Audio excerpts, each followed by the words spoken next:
উত্তর জেলার ধর্মনগর বিধানসভা কেন্দ্রের উপনির্বাচনে বিজেপি প্রার্থীর জয়ে উল্লসিত কর্মী সমর্থকরা।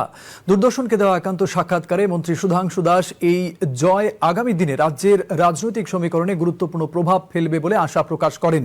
সব মিলিয়ে শান্তিপূর্ণ পরিবেশে সম্পন্ন হয় ভোট গণনার প্রক্রিয়া, আর ফল প্রকাশকে কেন্দ্র করে ধর্মনগর জুড়ে এখন উৎসব মুখর পরিবেশ।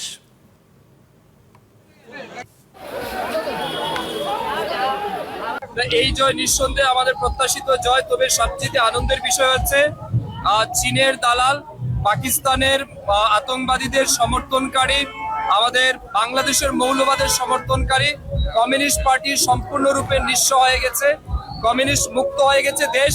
এবং ধর্মনগরের উপনির্বাচনেও কমিউনিস্ট তাদের নমিনেশন বাজেয়াপ্ত হয়ে গেছে, কংগ্রেসের জামানত বাজেয়াপ্ত হয়েছে। এটা সবচেয়ে আনন্দের বিষয়। তার জন্য ধর্মনগরের মানুষকে, গণদেবতাদের আমরা হৃদয়ের গভীর থেকে নতমস্তকে